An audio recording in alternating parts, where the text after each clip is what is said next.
নমস্কার, শান্তির পরিবার নতুন একটি ব্লগে সবাইকে অনেক অনেক স্বাগত। আমার ভিডিওগুলো যদি ভালো লেগে থাকে তাহলে আমার চ্যানেলটি সাবস্ক্রাইব করে আমার পাশে থাকবেন। আশা করি সকলে ভালো আছেন, আমরাও সবাই বেশ ভালো আছি। সকালে শুরুটা করলাম আপনাদের সবাইকে উষ্ণতায় ভরা একটা গুড মর্নিং জানিয়ে। আমার সারাদিনের এই ব্যস্ততম দিন থেকে আপনাদের সাথে একটুখানি সুখ দুঃখ ভাগ করে নিলাম। আশা করি আপনাদের আমার এই ব্লগটি ভালো লাগবে। ঘড়ির কাঁটা 3:40, আমি কিন্তু উঠে পড়েছি। তবে উঠে না উঠেই কিন্তু আমি রান্নাঘরে আসিনি। উঠে প্রথমে আমি নিজে একটু ফ্রেশ হলাম, বাসি নাইটি চেঞ্জ করলাম, তারপর একটুখানি জল টল খেয়ে আমি আজকে রান্নাঘরে এসেছি। আমি মনে করি রান্নাঘরে ঢুকলে আগে বাসি নাইটিটা চেঞ্জ করতে হয়, তারপরে গিয়ে রান্নাঘরে ঢোকা উচিত। যেমনই হোক, এই রান্নাঘরটাই কিন্তু আসল। এই রান্নাঘরের জন্যই কিন্তু আমাদের এত কাজ কর্ম খাটাখাটনি এইসবগুলো হচ্ছে। আর আপনাদের সাথে বক বক করবো না, এরপর আপনাদের সাথে আজকে একটা রেসিপি শেয়ার করছি, যেটা অবশ্য স্কুল টিফিনের জন্য। এখানে দেখছেন আমি একটুখানি একটা পাত্রে ময়দা নিয়েছি, আর ওতে একটুখানি সামান্য নুন দিয়েছি, আর জল দিয়ে ব্যাটারটাকে খুব সুন্দরভাবে ফেটিয়ে নেব, যাতে একটুও না দানা দানা থাকে। আর এই যে ব্যাটারটা এই রকম হবে, মানে থিকনেসটা খুব বেশি মোটাও না, আবার খুব বেশি পাতলাও না, যেহেতু এটা আমি ময়দা দিয়ে করছি। আর আমি একটুখানি বাটার লাগিয়ে নিয়েছিলাম, তো বাটার দিয়ে ওর খাবারগুলো একটু বেশি করি আমি। তারপর ওই ব্যাটারটা যেমন সরু চাকলি করি, ঠিক সরু চাকলির মতো করেই এটাকে করে নিয়েছি। কিছুটা গোলা রুটিও বলতে পারেন সেই রকম। আর এই যে পুরটা বানিয়ে রেখেছিলাম, এই পুরটা দিয়েই আমি এটা আজকে করব। এই দেখেছেন, আপনাদের সাথে তো শেয়ার করাই হলো না পুরটা আমি কিভাবে বানালাম। আসলে আমি কালাকাঁদ সন্দেশ কিনে এনেছিলাম, সেই সন্দেশটাকেই দিয়ে দিয়েছি, আর ওপরে না একটুখানি চালের গুঁড়ো দিয়েছি, সাথে একটুখানি দুধ দিয়েছি, আর একটু চিনিও দিয়েছি। সব কিছু ভালো করে নেড়ে টেড়ে তারপরে একটুখানি জল জল থাকবে সেই রকম নামিয়েছি। আবার খুব বেশি যদি টাইট করে নামাই তখন আবার ঠান্ডা হলেই কিন্তু শক্ত হয়ে যাবে, সেই জন্য একটু নরম থাকবে সেরকমই নামিয়ে নেব। আর তারপর দুপাশে সুন্দর করে বাটার লাগিয়ে আর এপাশ ওপাশ সেঁকে নিয়ে রেডি। আর প্রতি কটাই কিন্তু আমি এইভাবেই করে নিয়েছি। খেতে কিন্তু অপূর্ব টেস্ট হয়েছিল। এই রকমভাবে না মাঝে মাঝেই আমি করে থাকি, তবে সেটা বেশিরভাগ সময় রাত্রেবেলা। তবে এই রকম পাটিসাপটা খেতে আমার কিন্তু ভীষণ ভালো লাগে। চাল আর ডাল দিয়ে যেটা হয় সেই পাটিসাপটাটা খেতে কিন্তু খুব ভালো লাগে, কিন্তু আমি তো এখন করতে পারবো না চাল আর ডাল দিয়ে। জানি না আমাদের বাড়িতে করা চলবে কিনা, যেহেতু জেঠু মারা গেছেন, তো সেই জন্য ময়দা দিয়েই আমি করে দিয়েছি।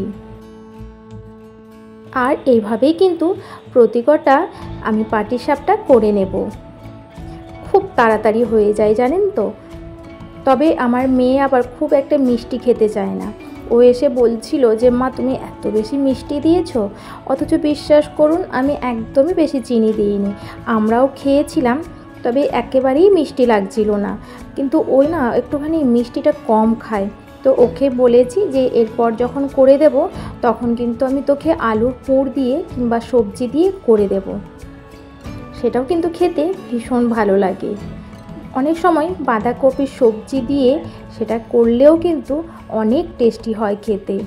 আর আমার হাজব্যান্ড না এই রকম খেতে ভীষণ ভালোবাসে, এরকম মিষ্টি পুর দেওয়া, নারকেলের পুর দেওয়া কিংবা বাঁধাকপির সবজি দিয়ে।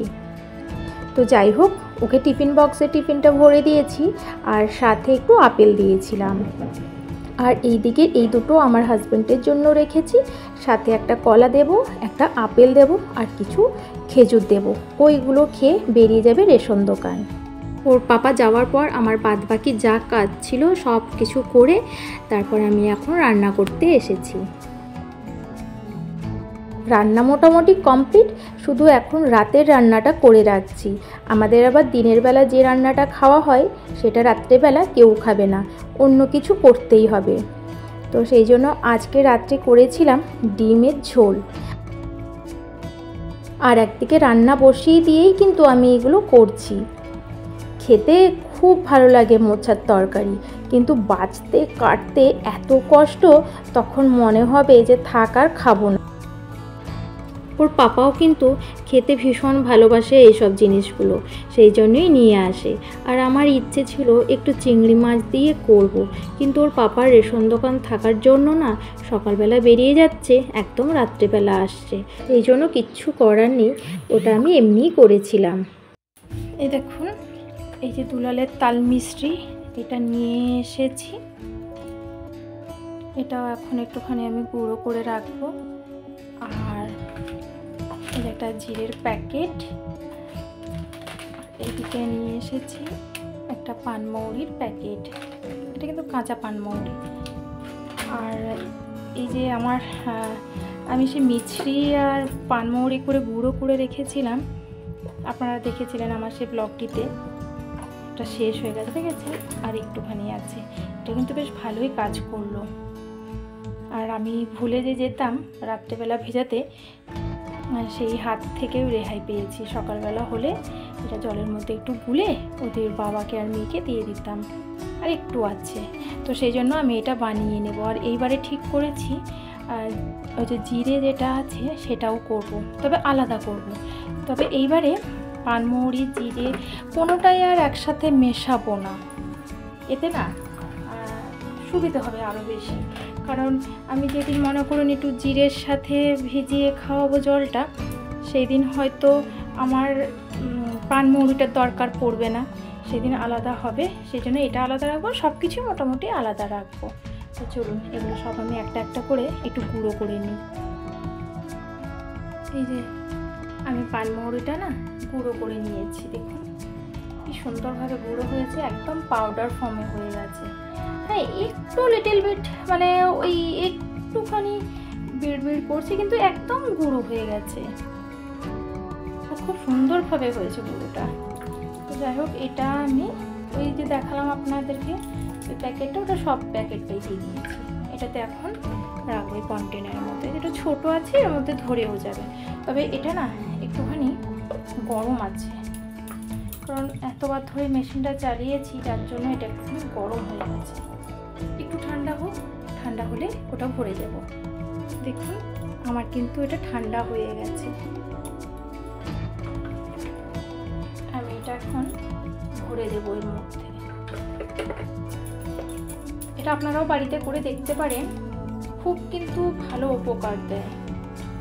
এই যে আমার মেয়ে এত স্কুল টুল যাওয়া আসা করছে, এত গরম গেল, তারপর তো আমি জানেন, আপনারা তো দেখেছেন আমার ব্লগে, আমি একটু এইসব ব্যাপারে একটু খাটাখাটনি করি, যতই কাজ করি না কেন, হয়তো নিজের জন্য সময় পাই না ঠিক কথা, কিন্তু ওদের জন্য একটু ভাবি। আসলে কি জানেন তো, বাড়িতে সবাই ভালো থাকলেই নিজে ভালো থাকা হয়, শুধু নিজে ভালো থাকবো বললে কি আর হবে, সবাইকে তো নিয়েই থাকাটা।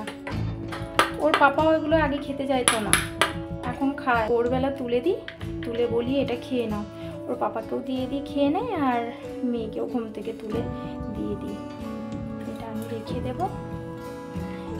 আর যদি আপনাদের ইচ্ছে হয় তাহলে এটা সারা রাত ভিজিয়েও রাখতে পারেন, তারপর সকালবেলা একটুখানি ছেঁকে দেবেন। যারা মনে হচ্ছে যে একদম লিকুইড খাবো আর কি, একটু মুখে যেন না লাগে, আমার মেয়ের অভ্যাস করে দিয়েছি, সেই জন্য আর কোনো অসুবিধে হয় না। আপাতত এটুকু থাকুক, এটা হয়ে যাবে। ওর পাপাকে বলেছিলাম 100 গ্রাম আনতে, ও এটা কত প্যাকেট এনেছে আমিও অবশ্য খেয়াল করলাম না, মনে হচ্ছে ওটা 100 গ্রামেরই প্যাকেট, না ওটা 50 গ্রামের প্যাকেট ছিল, ঠিক। তো যাই হোক, আমি আরও নিয়ে আসা করাবো, নিয়ে আসলে একটু বেশি করেই করে রাখবো। এটা হয়ে গেছে, এরপর করবো এই জিরেটা। চলুন করে নিই তাড়াতাড়ি করে। গুঁড়ো করে নিয়েছি, একটু ঠান্ডা করতে দিয়েছি, কারণ গরম তো। খুব সুন্দরভাবে পিনো হয়েছে, একদম পাউডার ফর্ম হয়ে গেছে। এটা একটু থাক, ঠান্ডা হোক, আমি ততক্ষণে ওই মিছরিটা একটুখানি গুঁড়ো করে নেব। আর এই মিছরিটার ব্যাপারে তো কিছু বলার নেই, ছোট বড় সবাই জানে এটার উপকারিতা আর এর কত কত যে গুণাগুণ। মিছরিটাই নিয়ে আসছিলাম, সেটাতেই খাওয়া হচ্ছিল, কিন্তু তারপর হঠাৎ মনে হলো যে এইটা নিয়ে আসি গরমের জন্য, বিশেষ করে এটা খুবই ভালো। তো এটা একটুখানি গুঁড়ো করে রেখে দেবো। এটা অনেক বড়টা এনেছে, এতটা আমার লাগবে না, হাফ নেব, হাফ রেখে দেবো।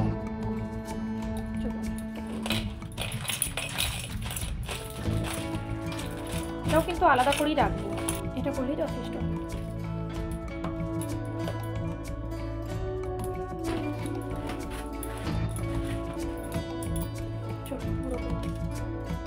এটা গুঁড়ো করে নিয়েছি আর খুব সুন্দরভাবে গুঁড়োটা হয়েছে, ভীষণ সুন্দরভাবে গুঁড়ো হয়েছে। চলো এটাকে আগে না একটা কন্টেনারের মধ্যে ভরে রাখবো।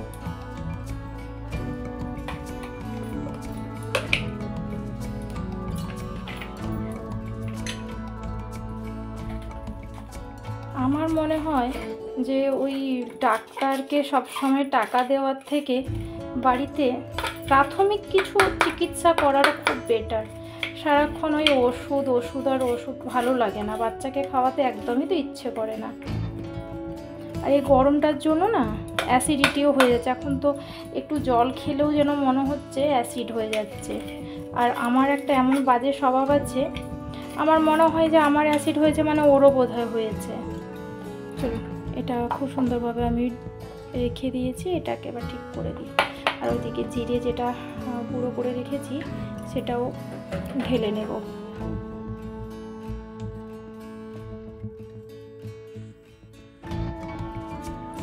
ব্যাস খুব সুন্দরভাবে হয়ে গেছে আমার এটা। ওর সাথে সে পানমুড়ি যেটা ছিল একটুখানি আছে, ওটা খুব একটা অসুবিধে নেই, তাতে ঢেলে দিয়েছি। আজকের ব্লগটি আমি এখানেই শেষ করলাম। দেখা হবে আগামীকাল নতুন একটি ব্লগ নিয়ে। ততক্ষণের জন্য সবাই ভালো থাকবেন, সুস্থ থাকবেন। যে যেখান থেকে আমার এই ব্লগটি দেখছেন সবার জন্য থাকলো অনেক ভালোবাসা।